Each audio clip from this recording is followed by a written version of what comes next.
Guys, it's Sam from Inno3311, and today we're going to be making a silicone wheel. So here are some terms you want to know before we get started. The first is pot life. This is how long you have to mix and pour your silicone mixture or whatever it is you're doing before you can't really use it anymore. The second is cure time. This is how long you have to let that mixture sit in its mold so that it hardens all the way and you don't try to get it out and it's all sticky. The last one is shore. This is the scale used for how rigid a material is. You'll see on this chart, we're using in this video 20A because we're trying to make a collection wheel, so it has to be a little bit squishy. It's about like a rubber band. So here are all the materials we're going to be using, but let's just get started.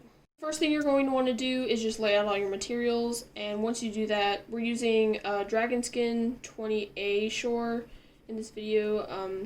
So you're going to get one of your first parts and pour it into one of the little measuring cups. This mixture is a 1-to-1 ratio, so you'll notice once we pour both parts, we have the same amount of them. If your ratio is a bit off, it won't turn out correctly. It might be a little bit sticky. It might just not cure correctly. You just want to make sure it's as close to possible as you possibly can get it to that ratio.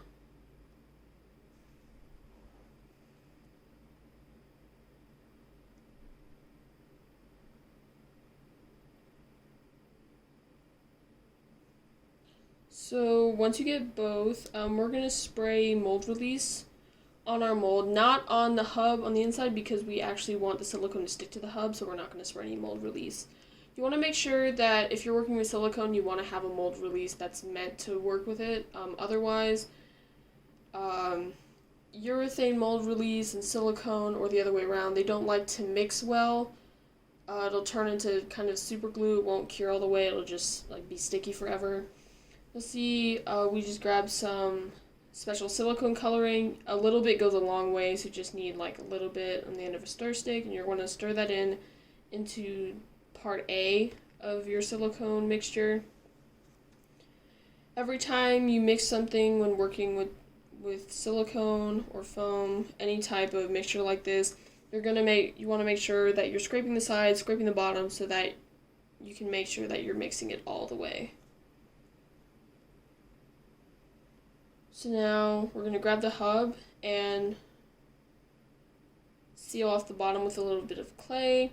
We use clay because it's not porous and it won't let any of the silicone mixture leak out. It is a liquid before it cures, so Play-Doh or anything won't work as well. It'll just let it seep through. So modeling clay is the best thing to use here.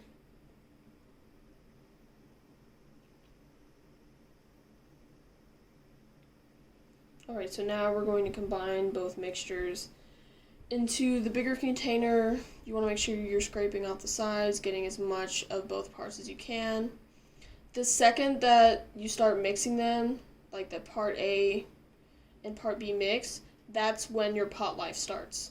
So for this mixture, it's about 25 minutes, so it's not really a rush. There are some urethane foam. It has a pot life of about 35 seconds. So it's a little bit of a bigger deal there, but you have some time to work with silicone. Again, you want to make sure you're scraping the sides, scraping the bottom so that it's mixed all the way, or else it might not cure correctly. It might end up being a little bit sticky. Mixing thoroughly is really one of the most important things throughout this process, and you want to make sure that you're doing that. So when you are ready to pour,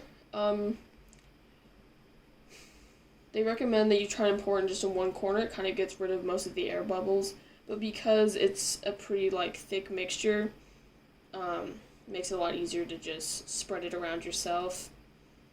It might have a few more air bubbles, but it's really not a big deal. And once you do have it all the way poured and everything's in there, you're going to let it cure. Cure time for this was about 4 hours, and then we went around with it with a little knife, making sure that it was going to be able to just pop out really well without ripping, and there's your finished product.